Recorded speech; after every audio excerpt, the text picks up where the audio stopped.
Welcome to the Remarkable Retail Podcast, Season 3, Episode 14. I'm Michael LeBlanc. And I'm Steve Dennis. Well, in this episode, Steve, you and I are talking about something that you and I have been involved in for a long time, e-commerce. Specifically, what we or analysts or everyone kind of gets wrong about e-commerce from a strategic perspective. Yeah, this is something I talk about a little bit in my book, but I've been really digging into, and we've dug into in some past episodes, just that there's kind of this monolithic view of e-commerce as being one thing, which, if we go back a while, was largely true. But as various retailers have gotten into different sort of products and there have been different ways of fulfilling them, the definitions getting blurrier and blurrier. And one of the things I thought would be good to talk about today is just, okay, let's level set what we're talking about, but more importantly, what's the so what? Because some of the takeaways from some of the high-level narratives, I think, aren't particularly useful. All right, we'll get to that in a bit. Let's now get to News of the Week. Now, we have got a bit of a new format for the listeners and viewers. We're going to focus on the top 3 things that we're looking at for the week. So, leading off, again, we almost never talk about them, Amazon. However, they put out some results that were, A, difficult to parse out what the heck's going on, and B, if you start to parse it out, don't look that great. What do you think? Big disappointment on the overall earnings front. They missed on sales, they missed on profits, and they guided lower for the balance of the year. Amazon manages to get away with the widest range of earnings. I think they said our profits in the final quarter will be between 0 and $3 billion or something like that, which is okay. Somewhere in there. Yeah. It's nice to be that big where plus or minus a couple billion is enough to satisfy Wall Street. But it was quite interesting when you look at some of the numbers. And I just want to say, Andy Jassy, I'm sure you're listening. Let's try to provide a little bit more detail because it is really hard to parse out the numbers because there's this big Amazon warehouse or web services number, then a bunch of other segment stuff, which blends things together. But the headline was that sales slowed down a lot. And if you look, I'm going to have to use my cheat sheet here. But if you look at some of the overall sales, web services was great. But online, first party online from Amazon was up only 3%, which is well below the overall growth rate for e-commerce. Their third party part was up, I guess, a little bit better than the industry, up about 18%. Interestingly, physical retail, which is mostly Whole Foods, but the grocery store, 4-star, starting to become a bigger piece, that was up 13%, the first time in a while. But, my conclusion, if you look at all the profitability in web services and you look at the lack of profitability in all other, in all other is advertising, which is phenomenally profitable, Prime, which presumably is really profitable. Third-party services, Amazon takes a fee for that. So that would seem to be possible. So I think all roads lead to their own retail being very unprofitable, which, the long-term narrative had been that Amazon doesn't make any money in retail, and that's really not so true. But I think we're seeing a lot of recent suggestions that not everything is great in the retail part of their business. But 2 quick things on that. They did talk a lot about how their costs are going through the roof. I think everybody's getting hit with all the shipping and fulfillment stuff, though Amazon seems to be worse on that front. Labor costs, those sorts of things. So it's a little unclear whether there's kind of this long-term trend of this profit squeeze on fulfillment against retail, or whether this is, infrastructure building and whether this is things they need to do for the next few quarters to deal with the supply pain and labor shortages and COVID overhang. Yeah, you could really make a career as our friend Brad Stone has done, writing about Amazon, because it's so interesting to pick apart. Jason Goldberg, for example, does a great job when he looks at the results, and we've had them both on the show. All right, let's move on to our next thing. I think you described it as potentially the worst job in retail from one of my former companies, Levi Strauss. JCP has a new president and CEO. Talk about that. Yeah, well, Mark Rosen, senior executive at Levi Strauss, formerly was in a senior role in Walmart e-commerce, so very experienced guy. I don't know him personally, but people that do have said great things about him. So I'm sure that he is a great guy. But yeah, the JCP CEO job. Good luck and Godspeed. That's all I have to say. I hate to be so negative on pennies, but it is such a damaged brand with so much competition, and there are so many things that have to be radically changed in a very short period of time. They basically got a lifeline coming out of bankruptcy because of this deal that some of the mall owners got involved with. So that does give them some flexibility that they might not otherwise have. But, good luck. I'm sending them a copy of my book. Let's talk about Rent the Runway. So they did their IPO. They went public. The stock popped. The stock dropped. Observations out of the numbers coming out of there and what's happening with our friend Rent the Runway. A couple interesting things here, and I suspect we will be hitting on this just about every episode until the stock market crashes. It's just this run. Set your watches. I mean, it could have happened as we're talking. Just this run for these digitally native brands, new direct-to-consumer brands to go public, taking advantage of kind of where they are in the investment cycle, but the really, really frothy valuation. So Rent the Runway, they went public the other day, jumped at the outset. Then I guess cooler heads prevailed, or some of the other people that made a little bit of money on the IPO, took the exit ramp. And, who knows, by the time this episode comes out or people listen to it, could be a different story. But I think we're just going to continue to see until the music stops, the pets.com part 2 hits us, that people are going to be trying to get into the public markets as fast as possible. The thing to me that continues to be interesting about some of these brands, which have very high profiles, a lot of people following them for the last year, being, these super sexy, disruptive brands. Well, here's yet another one that is not a very big business. They do under the $200 million a year, which is nothing really in the whole world of apparel.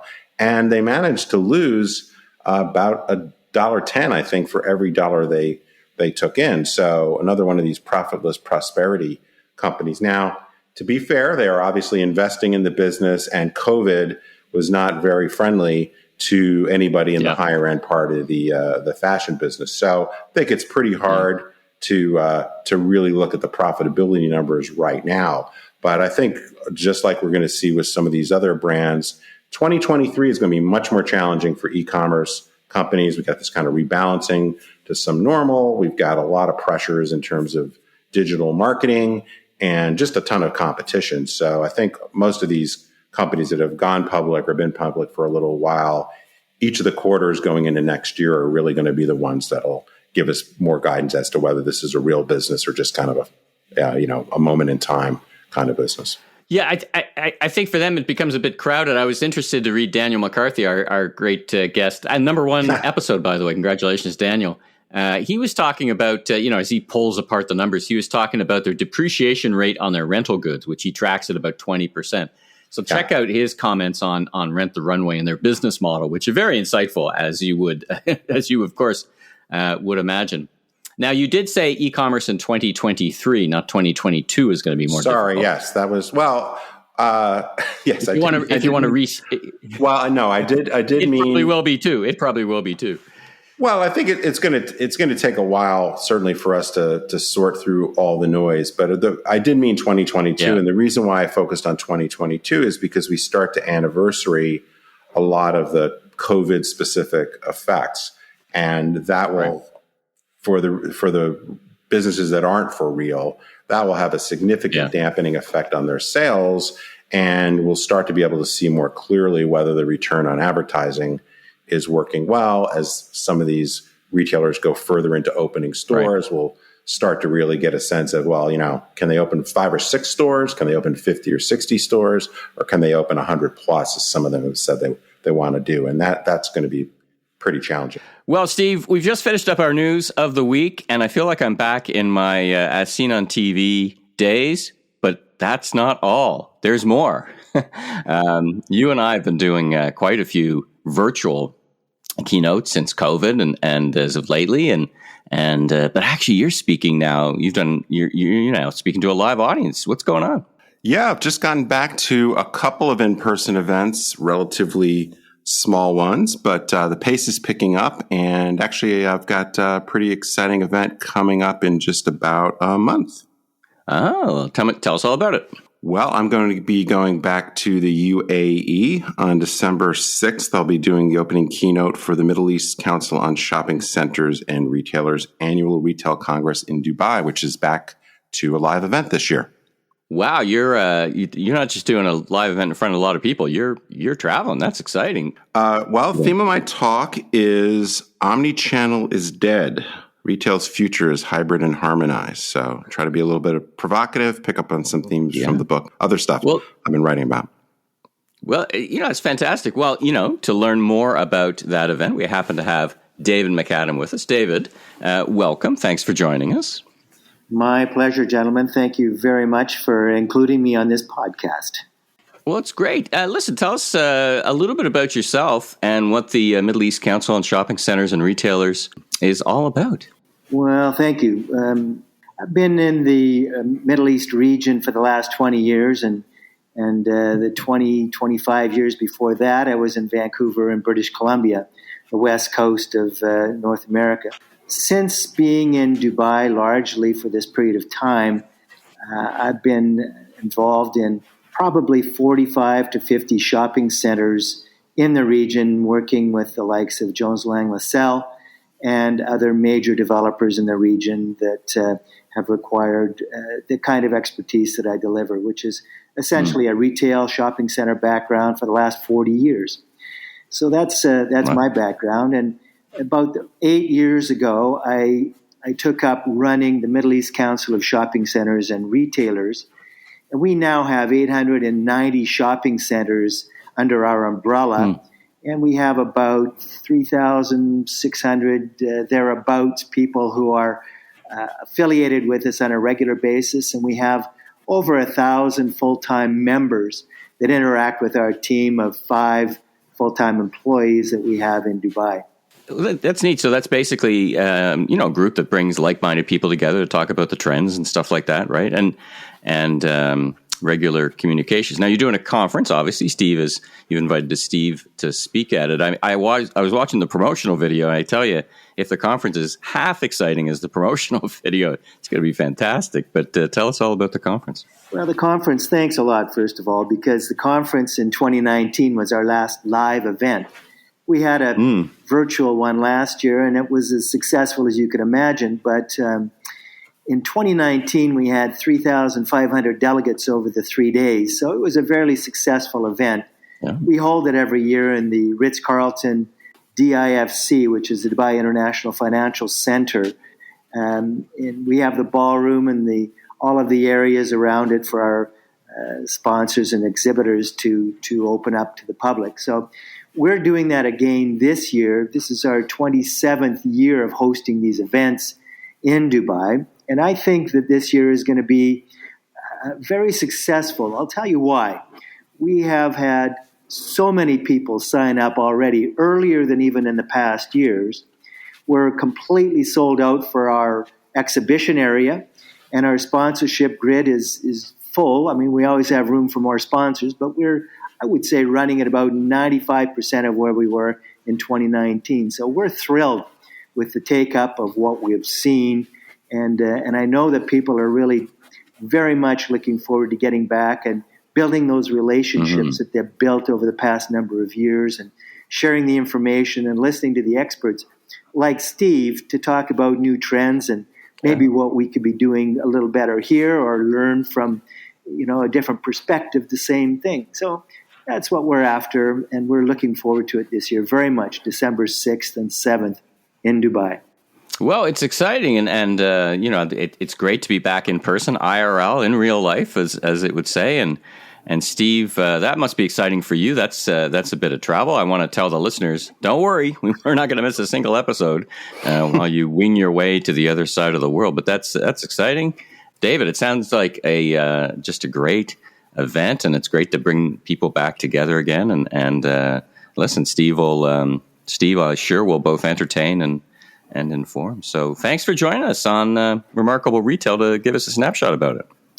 Well, my pleasure, and thanks very much for having me again. And we really look forward to having Steve join us, and we're really appreciative of him coming all this way, because I know it's not just a short flight. This is a fairly long event for you, and we look forward to hosting you while you're here, Steve, and making sure you're well taken care of. Well, I'm very much looking forward to it. Thank you, and I guess I'll see you in a few weeks. All right, Steve, you and I both together have actually a pretty good background in e-commerce. I started it with Levi Strauss back in the late 90s in the go-go, will the vendors win, will the retailers win, and then Hudson's Bay and a bunch of other stuff. And you as well have a great pedigree in e-commerce. So this episode, we wanted to talk about e-commerce and frame it in such a way for the listeners where so much has gone on thanks to the COVID era, the great acceleration, curbside, so many moving pieces, delivery. And I guess you and I were just talking off mic. We wanted to talk about and tell the listeners about what we think the right lessons to learn are from what we've just been through to help us think about what's coming next. Is that the way you're thinking about it and e-commerce as well?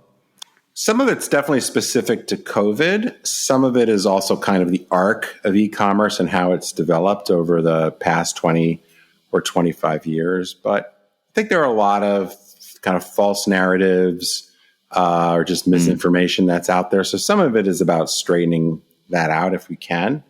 But more to the point is, what's the so what? Because I think sometimes we see, whether it's reporters or investors or retailers, taking perhaps the wrong or less than helpful message away from what's transpired for many years, and in particular what's transpired over the past 19, 20 months. What amazes me sometimes is that we're still talking about e-commerce. Like, we were talking about it in the late 90s as the next coming of retail, and we're still talking about it all these years later. And as you say, often people are still getting some things wrong about e-commerce. And as you've often said, and maybe we're kind of foreshadowing the end, it sometimes can be thought of as a distinction without a difference when we talk about e-commerce and these, as you've often said, these blurring of the lines, which really kind of opens the mind to that, right? Well, I think at a certain point, it's all just commerce, right? Most customers are active online. They're active in brick and mortar. There's often this symbiotic relationship between digital and physical. So maybe we're going to the store and then we choose to order online when we get home, or we're researching online and then going to the store, or ordering online, picking up at the store. So over the arc of e-commerce, we've seen the blurring or blending just become pretty much the core part of what we talk about when we talk about commerce. One of the things that just to kind of level set on some of the nomenclature, the other thing that I think has become interesting over the last decade or so is, if we go back to when you and I first started working in e-commerce, mid to late 90s, e-commerce was really kind of a better mail order catalog. It was, you ordered online, or you got marketed to online, maybe still got some catalogs, but the marketing was more digital. The ordering was more digital, but the way you got the product, for the most part, was it was picked, packed, and shipped in what was previously a mail order catalog type of fulfillment, and it was sent to your home or office. So there was ordering online and there was online fulfillment. It was a pretty specific set of things. That's what Amazon originally did. The legacy retailers that we worked for the most part, that was how they got into online, was kind of this advanced catalog market. And the lines between brick and mortar shopping and online shopping were fairly distinct back in the day. What started to happen, and I guess for the most part, Amazon probably led this, is Amazon started to offer up more and more product categories. Initially, most of those product categories, though, still fit into this fulfillment model. Ordered it online, fulfilled through a pick, pack, and ship sort of operation. But when they started to get into groceries, when they started to get into frozen, refrigerated, fresh product, well, most of that doesn't go through that, or can't, as a practical matter, go through that system. So the fulfillment started to change to more local delivery. And then a lot of retailers started to follow. So you started to get this blurring more on the fulfillment where, yes, I'm still ordering online. It's still largely digital in nature, but the supply chain part of it started to shift. And some people thought, well, why can't I order online, but actually pick it up in a store? Or why can't, if I bought something online, why can't I return it to a store? So suddenly the role of the stores in fulfillment started to become more pronounced. So the last few years pre-COVID, what we called e-commerce, which used to be basically I order online and it's shipped to me in a certain way, and frankly, stores don't have much to do with it other than maybe the marketing part of stores. We've seen this world kind of come together, have it get more complex. And then when we get into the COVID era, well, number one, we have this distortion of online ordering for sure. But we also had this distortion of stores being involved in what we call e-commerce because we had a lot more curbside pickup. We had a lot more buy online, pick up in store. We had a lot more buy online, return to store. E-commerce orders are being fulfilled out of store stock and sent through the mail or through some sort of local home delivery, whether it's Shipt or Instacart. So when we talk about the growth of e-commerce, it's not that first few waves of e-commerce, which was probably, pretty much one way of doing things. Stores didn't matter. This last era, particularly during COVID, has really caused the blurring and the blending. And it turns out that actually stores in many cases are pretty central to it. So is it really e-commerce if I order it online, but the store delivers it or comes out of store stock? I don't know. I don't want to get into the semantics. It's really more the so what I think that we should talk about. Well, many great points, and it's a valuable lesson that we should learn from history. Because back in the late 90s, mid 90s, early 2000s, it was like, why do we even need stores? Let's just have e-commerce. If e-commerce is where all the growth is going to be, why do we even need stores? And I think you and I we didn't know each other back then. We're probably thinking the same thing: is if you want to turn $1 billion business into a $100 million business, get rid of your stores, and you'll have a tiny e-commerce business. That's not the objective. This syncopation, the synergy that started to come together. And we're even seeing that now. We can talk about, as Saks and even Macy's, you were in the news last week talking about the pressure on Macy's to split the divisions. So these issues still come back and forth. Some are more structural than notional. I was going to say, well, there was, and it gets a little bit back to the point I was trying to make about the definition and making more than semantics. In the early days of Amazon, and Amazon's still 40% of all e-commerce transactions. In the early days of Amazon, where they had no physical presence, there was more of this zero-sum game kind of notion, right? That anything that got lost to Amazon or Etsy or Wayfair or these real pure play eBay, online, eBay, that was coming at that business was coming from somewhere, and it's coming out of the legacy players. So there was this kind of zero-sum game. As stuff moves online, physical retail loses. But as I was saying, as time has gone on, as legacy retailers have gotten very strong .com presence, and as we've seen somewhat ironically, not only Amazon, but a lot of these digitally native vertical brands open their own stores. It's not a zero-sum game anymore. It's a both-and kind of thing. So the retail apocalypse narrative, or the why should we invest in stores because they have no future, it's all moving online. Well, that's a little bit overly simplistic in many, many categories. When we think about what the industry, what observers, what some of us sometimes get wrong about e-commerce, let's tick off a few boxes here. You mentioned, of course, the incredible growth in e-commerce that happened because of COVID. How incredible was it really? When I think of incredible growth, where I think it is true that it did actually move forward in years, sure, is in the grocery sector. But in general, we heard this, it's gone forward 10 years. It's gone. What do you think? I think it advanced an already predetermined growth pattern. Yeah, I wouldn't say a bit more than a bit. What do you think? And where do you think the lasting difference of the last 18 months is on e-commerce? Well, the thing that was clearly wrong, and I got, I think we talked about this on another episode. I got into kind of some interesting Twitter wars. And by interesting, I mean useless. was that when there was this narrative that we've accelerated 10 years in 8 weeks or whatever it was, and McKinsey wrote about it, and there was all sorts of stuff flying around the internet, it was pretty obvious. Just, you didn't have to know very much about math to realize that when the denominator crashes, it's pretty easy for the percentage to look higher. But there was going to be a point in time, save the world being wiped out entirely, there was going to be a point in time in which stores opened and we were going to revert somewhat closer to the mean. So this whole 10-year idea, just the data clearly doesn't bear that out. It's more like 2 or 3, depending upon the category.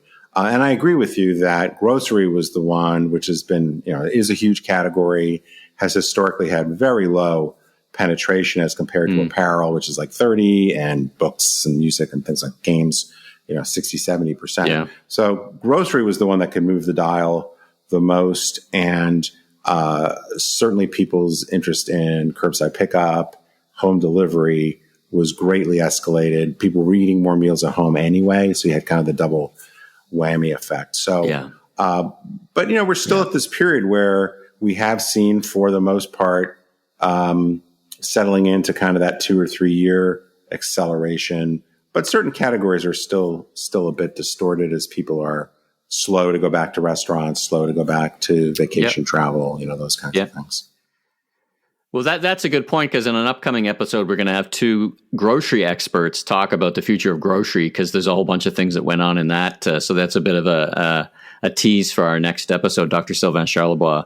And we've got David Marquette from Kantar to talk about the future of grocery, given what they've just been through. So that's a good lead to that. The other thing we should probably talk about is where it's, the prognostications about suddenly where it's going to wind up. So depending on the way you categorize core retail or retail, what you put in, what you put out, take out automotive, put in gas, all these things, we're probably in 18, in the US, 18 to 20% of core retail done online.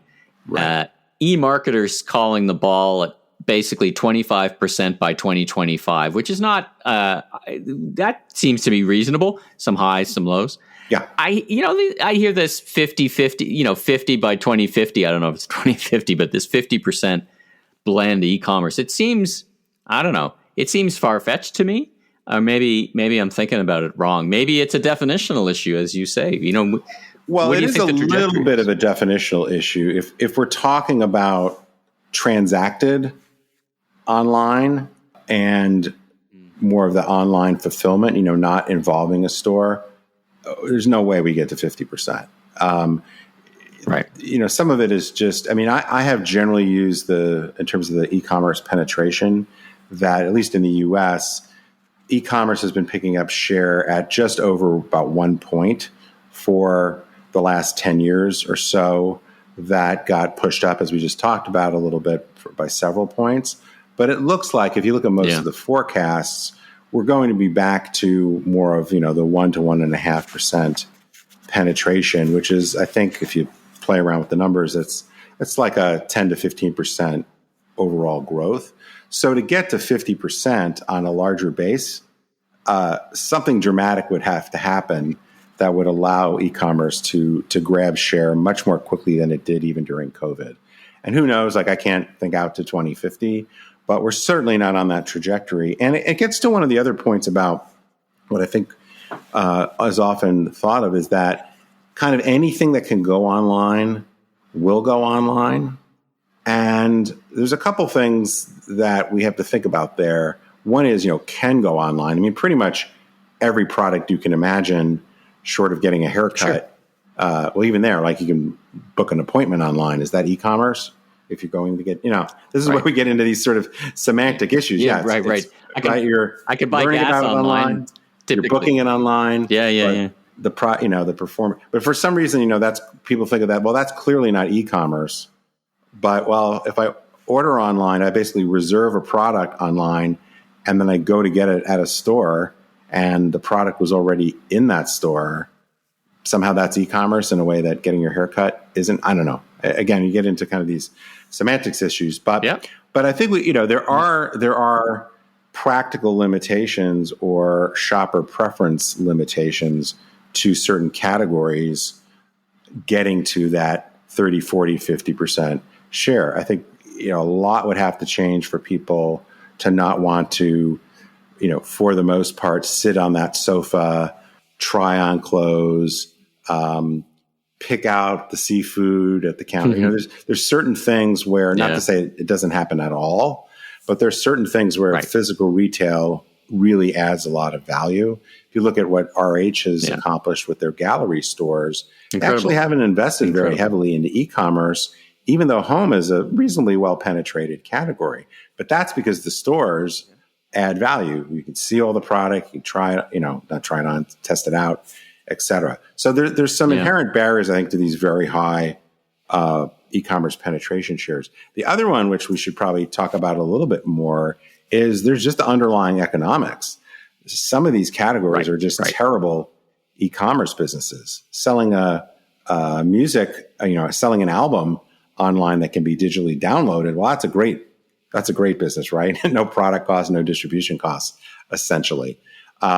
Trying to get groceries to be profitable or some other product categories, there's a lot of demands there. So I think the profit headwinds or the amount of investment that would have to go into some of these to take that e-commerce penetration from 5 to 15 or from 15 to 30, 30 to 60, we shouldn't lose sight of that because it can be significant. And it's been kind of glossed over because of what people had to do during COVID, either to stay in business or just respond to the crisis.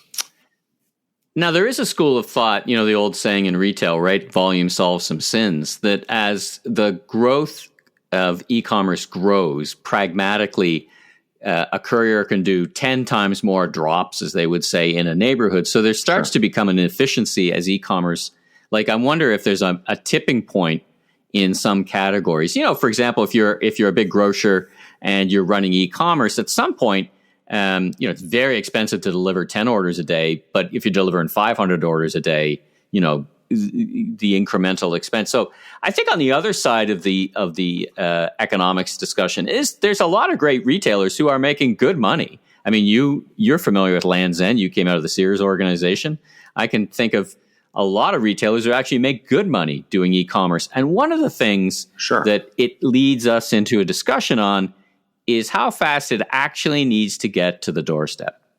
Right. What do you think about this kind of race, literally a race to the doorstep? It feels to me like it's a bit of a mug's game that's been set up by some big players because they have experience or they have scale, but it's not always the case. And it can be a huge cost driver that kind of eliminates your profitability. Where do you think it's going, this speed to I love to quote my friend Seth Godin quite a lot. And one of my favorite quotes from Seth is, the problem with the race to the bottom is you might win or worse, finish second.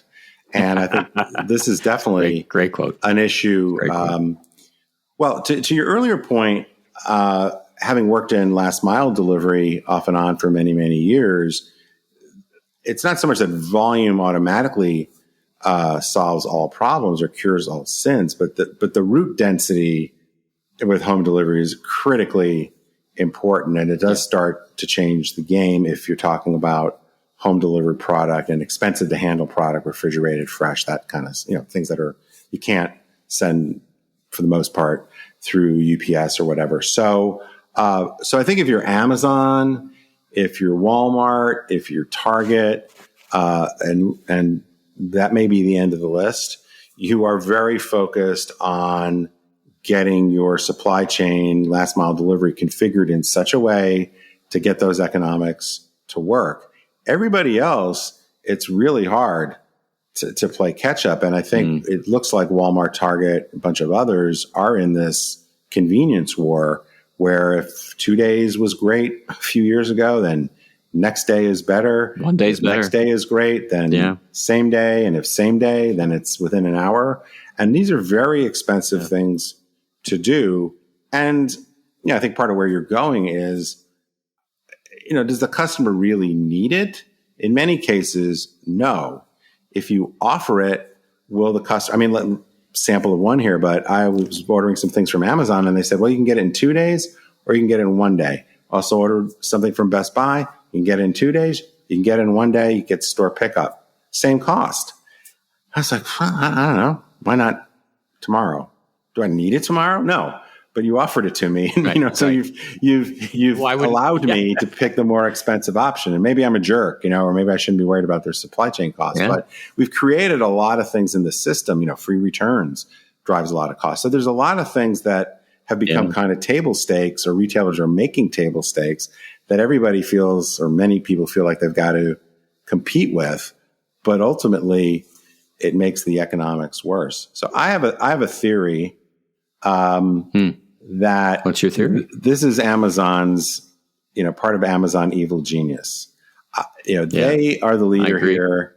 They are investing massively. They can, and they're just like, come follow us down the rabbit hole, or whatever is the right analogy. Like, go ahead, make my day. Yeah, we'll because we'll keep ratcheting it up, and we can afford to do it. Maybe not over the long term, but we're in position to do it. And every time you try to keep up with us, you just make matters worse. And eventually you're going to say, no mas, I can't. Either you're like, your board or your investors are going to go, what the hell are you doing? And you're going to back off. And then that's just going to allow Amazon to gain even more market share. So that's a long way of saying, it is a bit of a race to the bottom, and, only a few people have a chance of surviving that, much less winning it. I want to wrap this part of the episode just talking about where it all began structurally in some ways. I remember the days in the organization, the executives would say, we're going to launch an e-commerce business and we're going to compete. We're going to structure it differently to be a whole different department in a whole different building. And your job is to take share away from the brick and mortar guys. And I want some good old fashioned competition. And from that intensity of that competition, great things will happen for the shareholders. Okay. Yeah. Fast forward 25 years, and we've still got some organizations who are saying, we're better off spinning. Maybe there's some financial shenanigans or financial benefit, but we were talking off mic, and you were on CNBC with Lauren talking about, maybe there's an upside to that, and the consumer doesn't really experience anything different in a perfect world, and maybe the accountabilities change a bit. Talk about the pro and con about doing this kind of spin and financial wizardry. Yeah, I was thinking, I remember when I was working on my book, and I talked about how when I was at Sears, we very much built the .com operation with the idea that we would always be integrated with the store, that we were one brand operating in different channels, even though we gave them some room to run, where Walmart was opening up and Kohl's and Target and a bunch of others were doing the spin out thing. So when I've talked to reporters over the last couple of days, I'm like, I feel like, 2001 called and wants its press release back because this separation thing is such an old idea. And, have we learned nothing in 20, 25 years? Right. So it is bizarre. The kind of clearly there are things going on in the financial markets where these valuations are, I think, artificially high. So I would hurry if I'm them to try to get, if you're going public as a digitally native vertical brand, or you're spinning out, like go, because whether it's 2 weeks from now, 2 months from now, or 2 quarters from now, this will end badly.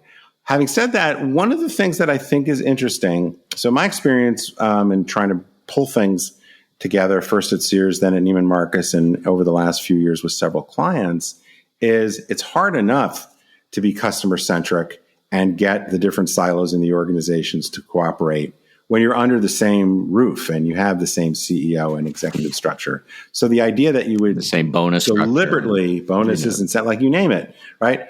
Same offices. So the idea that you would intentionally separate them, as Saks is doing, as Macy's and maybe Kohl's is rumored to be doing, just seems like insanity and seems like it's an impossibility. However, one thing that apparently Saks has done, which people may have read about, is they've created all these agreements about how .com is going to serve stores and vice versa. It still seems incredibly cumbersome. It seems next to impossible to fully value the advertising role of a store. Or if I see a digital ad, does that drive me? Like, there's tons of attribution issues, which I don't know how you could ever completely get your head around it in a fair way. But to actually sit down and, instead of negotiating among colleagues how to get things done and having the CEO be Solomon-like in the decisions, to actually go through and hire Bain or McKinsey or somebody to like dissect this and create agreements and reduce these processes, maybe that actually addresses some issues in a more aggressive way. And because it's a transaction and a dedeline, it's like, well, we got to go figure this out. It's not like, oh, we'll figure out how to find our marketing departments someday. Yeah. And here's the SLA. You said you do X and now it's in Y, as opposed to the kind of the casual inferences, right? It's black letter law in the SLA. I hadn't thought of it that way. That's a really interesting way to kind of wrap this up, that there's potentially a bit of upside to this stuff that's going on that, as you say, takes us back. I will say, though, I think even if you do that perfectly, what's perfect, but even if you do that extremely well, the thing that I have the hardest time getting my head around is there are so many intangible factors of brand and so many issues of attribution. So if you're Macy's and you're spun out, what is the value of the equity that has been built by Macy's over more than a century? What is the value of driving past that Macy's store that makes you go, oh, maybe I'll buy something online? With the Amazon ad on the top of it, yeah, right. So I think and similarly from digital to physical. So even if you say, well, it costs $8 for you to send somebody to go pick up the order and take it to curbside, so I'm going to pay you $8 as a service. That's pretty straightforward. Sure, people could argue about what the right number is, but that activity is a lot easier to reduce to practice and come up with a cost for it.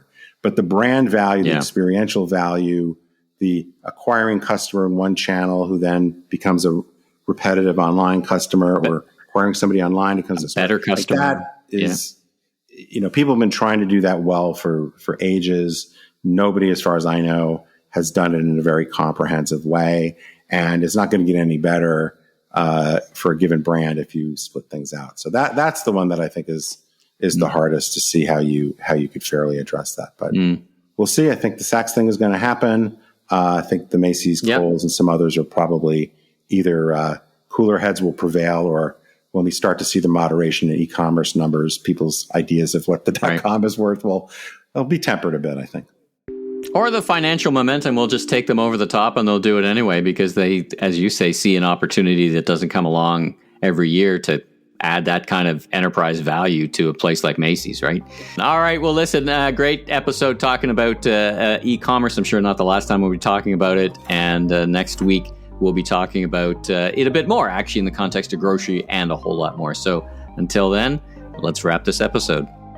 If you like what you heard, please follow us on Apple, Spotify, Amazon Music, or your favorite podcast platforms, so you can catch up with all our great interviews. Subscribe so that just automatically shows up. Tell your friends, and also in new insights and new episodes will show up every week. So tell your friends, because that will help us share the word, the good wisdom. Now be sure and check out us out on our new YouTube channel. Not so new anymore. We got a couple of episodes up there, and just look for Remarkable Retail. And I'm Steve Dennis. You can check out more of my work at my website, stephenpdennis.com, or on Forbes, or on Twitter. And please check out my second edition of my book, Remarkable Retail, How to Win and Keep Customers in the Age of Disruption, available just about everywhere books are sold. And I'm Michael LeBlanc, producer and host of the Voice of Retail podcast and a bunch of other stuff. You can find me on LinkedIn, learn about me on meleblanc.co. All right, Steve, great episode. Look forward to chatting again next week. Be safe and have a great rest of your day.